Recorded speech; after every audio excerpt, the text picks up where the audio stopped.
రాజమౌళి గారు అండ్ మహేష్ బాబు గారు వీళ్ళ కాంబినేషన్ లో రాబోతున్న సినిమాకి సంబంధించి వాళ్ళ రామోజీ ఫిలిం సిటీలో పెద్ద ఎత్తున ఈవెంట్ జరుపుతున్నారు. మరి ఈవెంట్ లో గ్లిమ్స్ రిలీజ్ చేయబోతున్నారు కదా! మరికొన్ని గంటల్లో ఆ గ్లిమ్స్ మన ముందుకు రాబోతుంది. అయితే ఇప్పుడు ఈ గ్లిమ్స్ పట్ల చాలా ఉత్కంఠ అయితే ఉంది. అసలు అందులో ఏముండబోతుంది? ఒక గ్లిమ్స్ కోసం ఇంత పెద్ద ఈవెంట్ ని ఏర్పాటు చేశారు రాజమౌళి గారు. మరి అంత ప్రత్యేకతలు ఈ గ్లిమ్స్ లో ఏముండబోతున్నాయి? ఇప్పుడు దీనికి సంబంధించి డిస్కస్ చేయడానికి ప్రెజెంట్ మనతో పాటు సీనియర్ జర్నలిస్ట్ ఇమ్మంది రామారావు గారు ఉన్నారు. వారిని అడిగి తెలుసుకునే ప్రయత్నం చేద్దాం. సార్ నమస్కారం సార్. నమస్తే. సార్ మామూలు ఒక సినిమా గ్లిమ్స్ రిలీజ్ చేయడం కోసం ఇంత పెద్ద ఈవెంట్ ని రామోజీ ఫిలిమ్స్ లో ఏర్పాటు చేయడం, ఒక సినిమా గ్లిమ్స్ కోసం ఈ స్థాయిలో మొత్తం ఆర్గనైజ్ చేయడం అనేది చూస్తూ వస్తున్నాం. సో అంటే ఆ గ్లిమ్స్ లో ఏదో ప్రత్యేకత ఉంది అని చెప్పేసి అందరు కూడా అనుకుంటున్నారు సార్. మరి ఆ గ్లిమ్స్ లో ఏం ఉండబోతుంది? మరి ఏం చెప్తారు సార్ మీరు ఈ కాంబినేషన్ లో రాబోతున్న ఈ సినిమా గురించి? ఇంత ఎక్స్పెక్టేషన్స్ ఉన్నాయి కాబట్టి. అంటే మనకి తెలుగు సినిమా నాకు తెలిసినంత వరకు రకరకాలుగా పరిణామ క్రమంలో అనుభవాన్ని చవి చూస్తూ వచ్చింది. మొదట్లో సంస్థ, తర్వాత దర్శకుడు, తర్వాత హీరోలు, నటీనటులు, లేకపోతే హీరోలు కానీ, హీరోల పక్కన ఉన్నటువంటి సావిత్రి గారి లాంటి హీరోయిన్లు కానీ, ఈ వైభవంతో చాలా కాలం కొనసాగింది. వాళ్ళ తాలూకు ఆ బాటలోనే శోభన్ బాబు, కృష్ణ వీరందరూ నడిచారు. మళ్ళీ ఇప్పుడు చిరంజీవి వచ్చింది. సినిమా ట్రెండ్ మారింది, సినిమాకి వేగం మారింది. సినిమా మామూలు డ్యాన్సులు కూడా వేరే లెవెల్లో చేసుకుంటూ మొత్తం కొత్త సినిమాను చూపిస్తున్నారు. ఇటువంటి తరుణంలో సినిమా ఫీల్డ్లో ఊహించిన దానికంటే ఎక్కువ శాతం సినిమాలు దెబ్బతిన్నాయి. సినిమాలు తీసిన ప్రొడ్యూసరు సినిమా దెబ్బతింటే చేరుకోలేకపోతున్నాడు.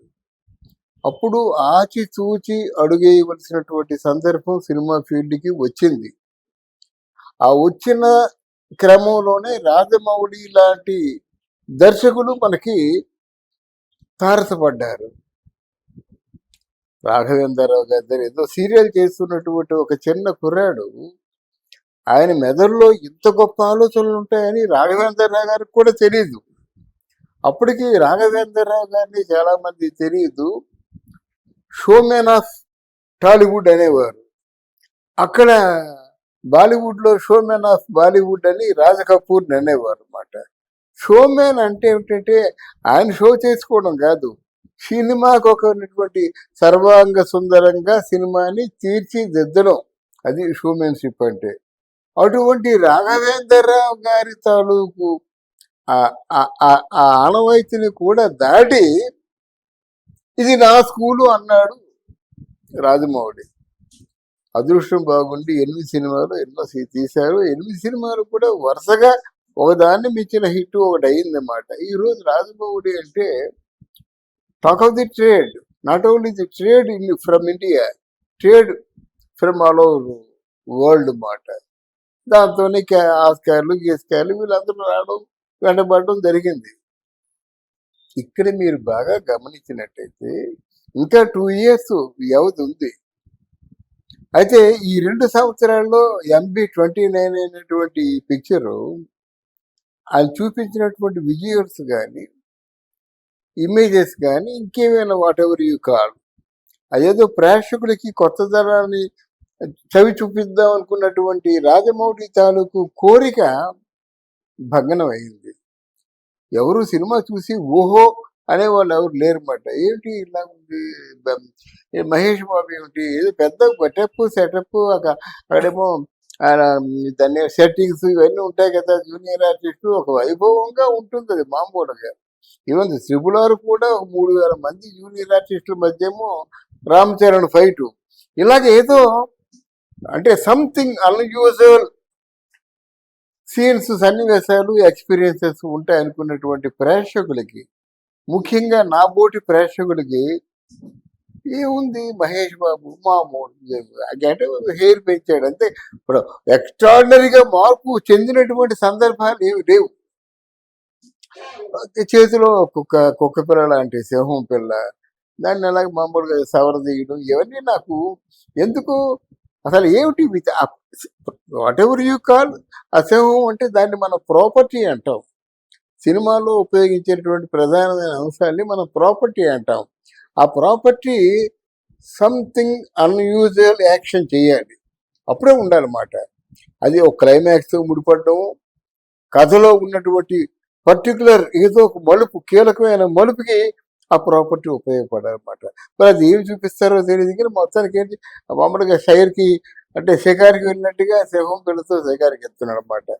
ఇవన్నీ చూసిన తర్వాత కొంచెం ఏమిటి రాజమౌళి ఇలా చేస్తున్నాడు అనేటువంటి ఒక డిసప్పాయింట్మెంట్ ఉంది. ఆ డిసప్పాయింట్మెంట్ లోంచి ప్రేక్షకుల్ని మళ్ళీ ఒక మూడ్లో తీసుకురావడానికి, వాళ్ళకి ఏదో ఉత్సుకత, ఏదో ఒక ఇంట్రెస్ట్ క్రియేట్ చేయడానికి ఈ తాలూకు సంబరం అని నేను అనుకుంటున్నాను. దానికి 50 కోట్లు పెట్టి వాళ్ళు ఎవరో కొనుక్కున్నారని చెప్పారు హాట్‌స్టార్ వాళ్ళు. హాట్‌స్టార్ వాళ్ళు. హ్మ్. అయినా అది తీసి పక్కన పెట్టినట్టయితే ఇక్కడ జనంలో, ఫ్యాన్స్లో, బయ్యర్స్లో ఒక ఇంట్రెస్ట్ని క్రియేట్ చేయడం కోసం మాత్రమే పెట్టాడు ఇది. అందువల్ల ఇది దీంట్లో ఈవెంట్ని తనకున్నటువంటి వ్యక్తిగతమైన పలుకుబడితో దాన్ని పూర్తిగా మార్కెటింగ్ చేయడం అన్నమాట. ఈవెంట్ని మార్కెటింగ్ చేస్తారు కదా. ఇప్పుడు రామోజీ ఫిలిం సిటీ వాళ్ళు కూడా ఫండింగ్ ఇస్తారు. ఇప్పుడు మా కార్యక్రమాన్ని ఎక్కడో దారిని పోయిన దానయ్య తాలూకు ఆ ఫంక్షన్ హాల్లో పెట్టామంటే పేరు ఉండదు, ఊరు ఉండదు. కానీ రాజమౌళి లాంటి ఒక వెటరన్ ఒక లెజెండరీ డైరెక్టర్ తాలూకు ఈవెంట్ని రామోజీ ఫిలిం సిటీలో పెడుతున్నారంటే ప్రపంచవ్యాప్తంగా ఇప్పుడు రాజమౌళికి వచ్చే పేరు రామోజీ ఫిలిం సిటీకి కూడా వస్తుంది అన్నమాట. ఇన్ని విధాల రామోజీ ఫిలిం సిటీకి తనకున్న అనుబంధం, తర్వాత ఈవెంట్కి పెట్టే ఖర్చు, తర్వాత ఎంతవరకు ఈ MB29 మీద ఉన్నటువంటి ఒక బయటికి చెప్పలేకపోతున్నారు. కానీ నిరాశ, నిస్పృహ. నేను ఎప్పుడు ఇలా చెప్పలేదు. నేను చెప్పడంలో తప్పు కూడా లేదు, జాగ్రత్త పడవచ్చు కదా. 2 years టైం ఉంది. ఒక సినిమా తాలూకు విజయాలు ఏదైనా ఇమేజెస్ చూసినప్పుడు, ఆ పరిచయ దృశ్యాలను చూపిస్తున్నప్పుడు ఒక్కసారి మనకి ఎంత గొప్పగా తీశాడు, నేనైతే ఇట్లాంటి దృశ్యాలు నిన్ను చూడలేను అనుకుంటే మంచిది. ఎంత చెత్తగా తీసాడు రా బాబు అనుకుంటే చెత్తది మాట. ఇక్కడ ఏంటంటే రాజమౌళి స్థాయికి కనిపించే దృశ్యాలు కావు అవి. కనుక వాటి నుండి ప్రజల్ని, అంటే ప్రేక్షకుల్ని, అభిమానుల్ని కూడా ఆ దృష్టి మరల్చడం కోసం చేసిన ప్రయత్నం అని నా ఉద్దేశం. ఇంకా 2 years ఉంది కదా, అంటే 1 year అంతా వర్క్లో ఉంటాడు. మళ్ళీ సినిమా ఎప్పుడైతే ఫస్ట్ కాపీ వచ్చేసిందో 6 మాసాలు పబ్లిసిటీ, దేశ విదేశాలు కూడా వెళ్తాడు. ఆ పబ్లిసిటీకి ఇంకేవో ఉపయోగించుకుంటాడు అన్నమాట. కానీ ఇప్పుడు ఈ డబ్బు ఖర్చు పెట్టడంలోనూ, ఇప్పుడు ఈ ఈవెంట్ చేయడంలోనూ కేవలం జనాల్ని రెచ్చగొట్టడానికి, జనాలకు ఒక ఇంట్రెస్ట్ క్రియేట్ చేయడానికి మాత్రమే రాజమౌళి చేసిన ఏర్పాటు తప్ప వేరే ఏర్పాటు కాదని నేను చెప్పగలను. ఇంతవరకు రాజమౌళి చూపించిన దృశ్యాల్లో సంథింగ్ ఎక్స్ట్రాడినరీగా ఉందనుకున్నటువంటి దృశ్యం ఒకటి కూడా కనబడలేదు. మరి వాళ్ళు ఏం చేస్తాడో, ఏం చూపిస్తాడో చూసి మనం చెప్పుకుందాం. ఇది కేవలం రాజమౌళి తాలూకు ట్రిక్స్ ఆఫ్ ద ట్రేడ్ అంటారు వీటిని. అంటే ఆ వ్యాపారంలో ఉన్నటువంటి మెలకువలు, అంటే మెలకువలు ఏంటంటే జనాల్ని మెల్ట్ చేయడం. దీనికి ఇంత ఖర్చు అయింది, ఇంత గొప్పగా తీస్తున్నారు. ఇప్పుడు సింహం కూడా ఉంది. మహేష్ బాబు అచ్చు హాలీవుడ్ హీరోలా ఉన్నాడు, అది అందరికీ తెలుసు. కానీ మరి జనాల్ని కూడా ఆ దృష్టిలో పోవడం కోసం చేసినటువంటి ఏర్పాటు తప్ప దీంట్లో ఏమి ప్రత్యేకించి ఆ ప్రొడ్యూసర్ పొందే లాభం లేదు. చేస్తున్నారు, ఎస్ చేశారు. 50 కోట్లు ఖర్చయింది. రామోజీ ఫిలిం సిటీ, మహేష్ బాబు తాలూకు 29 సినిమా తాలూకు విజువల్స్ కొంచెం ఏదో ఒక చిన్న ఒక 5 నిమిషాలు పెద్ద చూపిస్తారు. దానివల్ల వనగూరే ప్రయోజనం ఏమీ లేదని నా వ్యక్తిగతమైన అభిప్రాయం అండి. రాజమౌళి అంటే నాకు కూడా గర్వకారణంగా ఉంటాడు. కానీ పర్టికులర్గా ఈ సినిమా జోలికి వచ్చినప్పుడు ఇంత తొందరగా ఇంత పెద్ద ఈవెంట్ చేయవలసిన ఆవశ్యకత లేదనే చెప్తాను.